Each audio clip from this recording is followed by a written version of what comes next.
everyone, and welcome to episode 2 of the Link Through Social podcast, your go to source for everything social media, digital trends, and the rapidly evolving world of AI. I'm your host, Paul Wright. Well, I can't thank our listeners enough for all the support we received this past week after launching episode 1. We had over 1,000 downloads on Spotify, Apple, and the other platforms where you get your podcasts, and several hundred as well on YouTube. So continue to like, share, subscribe, and let's build this community together. So let's take a look at what's making headlines this past week. Wikipedia has banned the use of artificial intelligence in the generation or rewriting of its content for its online encyclopedia.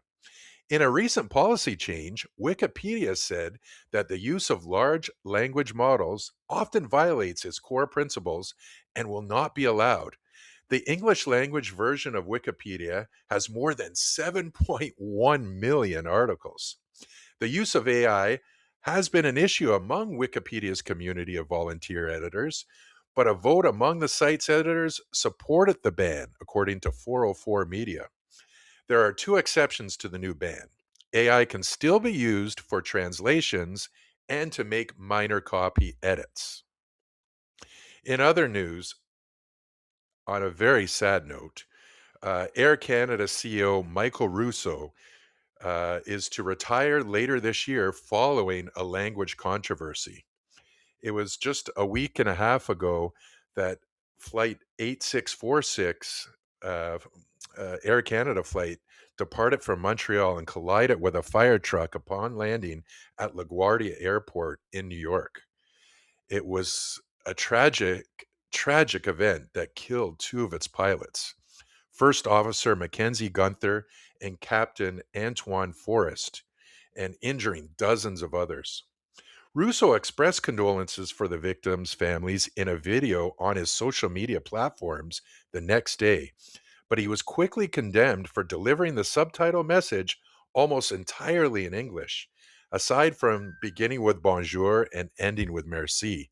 One of the pilots was French, and this offended a lot of people, and there was a huge uh, stink made on all the different social media platforms. This is why, whether you're posting on your business accounts or personal, it's so important you think before you press that send button, especially now where the norm is for everything to be analyzed and overanalyzed. In other news, next, Meta has begun testing a premium subscription on Instagram in a few countries. The company confirmed this past Monday.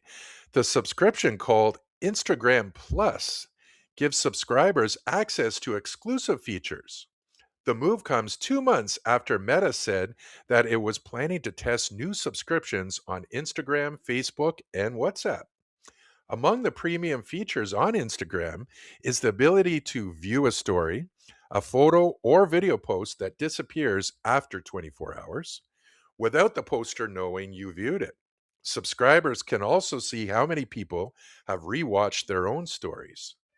Subscribers will also be able to create unlimited audience lists for stories beyond a close friend list. This means users can customize who sees each story by grouping followers into different lists instead of only having the option to share with everyone or just one limited group. Additionally, subscribers can extend their story for an extra 24 hours and choose to spotlight a story up to once per week, increasing its visibility by bringing it to the front of the stories tray for its followers. So that's some interesting things that Instagram is coming out with. So remember, it's Instagram Plus. It is being tested right now and will be available in North America, for Canada, the US, and Mexico very soon. In other news, Canadians approved banning youth from social media in a recent survey. Canadians are swiping right on banning youth from accessing social media. In a survey released this past Monday by Angus Reid, Canadians widely approved prohibiting anyone under the age of 16 from accessing social media platforms, a move recently done by Australia to keep its country's youth from accessing the services. Three-quarters of survey respondents support a full ban, with 41% expressing strong support.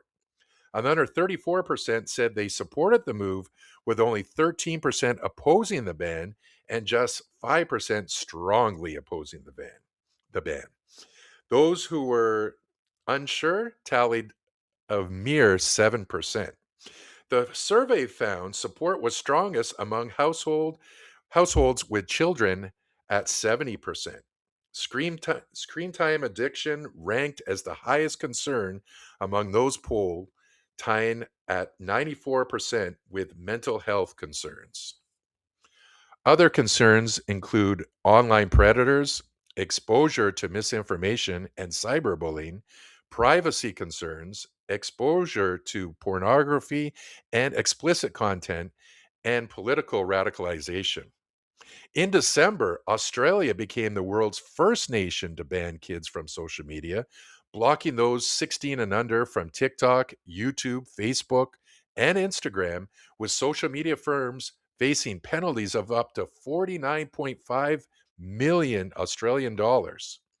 Brazil enacted a similar ruling earlier this month, requiring minors to link their social media accounts to their parents and banning youth from infinite scroll. On Friday, Austria announced it would enact a ban this summer for youth 14 and under, while Denmark said its ban would only apply to those under the age of 15. France's bill restricting 15s and under from social media is currently winding its way through the legislature, while Greece, Malaysia, and Poland plan similar bans of their own. Right here in Canada, there has been talk, and I believe they are preparing to draw up some regulations that they're going to bring forward to the legislator very soon. And finally, ChatGPT just got 33% more accurate. OpenAI updated ChatGPT with a 33% reduction in factual errors, plus a significantly expanded memory for longer conversations. This is big. If you've been burned by confident sounding wrong answers or watched a long thread go sideways because the model forgot what you said 3 prompts ago, both of those problems just got measurably smaller. This is a reason to revisit prompts you abandoned because outputs weren't trustworthy enough. A perfect ChatGPT prompt only works when the model is reliable, so it will be executed very well. The ceiling on what you can delegate just got higher. So this is huge news for AI. And, it continues to build so quickly, so fast. And this is one of the reasons I'm doing this show, is to keep people updated on a weekly basis. If important news breaks throughout the week, we will bring it to you. So always follow our social media at Link Through Social, that's THRU, for updates on when we'll be releasing podcasts. There will be every Thursday at 7 a.m. for sure, but you never know. We might have breaking news throughout the week, and we'll bring it to you. And finally, we talk a lot about the negative parts of social media, the platforms, and the algorithms. But on a personal note, there was an amazing thing that happened this past week. Sadly, I had made a post last Friday about the anniversary of the passing of my father, who was a Metro Toronto Police Mounted Unit officer who died on duty of a massive heart attack back in 1990. And further to that, in 2009, there was a ceremony in my father's honor where they named a horse after him and provided our family with a plaque, as well as one that is still in the stables at the CNE in Toronto to this day. So this is 36 years ago that my father passed away. And when I made the post on Facebook, there were police officers mounted police officers that worked with my father, that were there on that tragic day, that reached out because they saw the post. I used a couple of hashtags um, with the Toronto Mounted Police in mind. And this ended up on some of the feeds of former and current mounted unit officers. And they reached out with some very, very touching comments. And I can't tell you how much that meant to me and my sister and our family.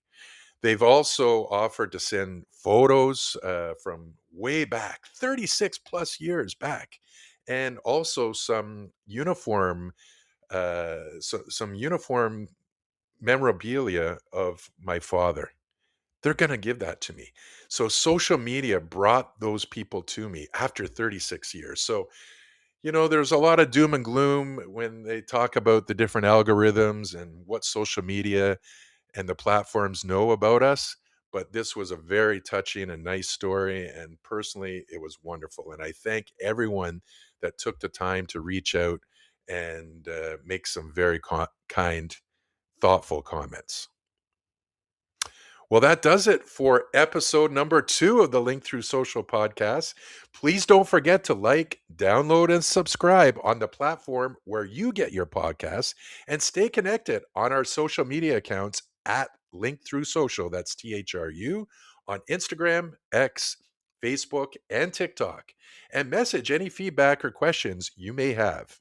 And access all those links on our website, linkthroughsocialpodcast.com. Thanks for listening. And until next time, that's another edition of the Link Through Social podcast.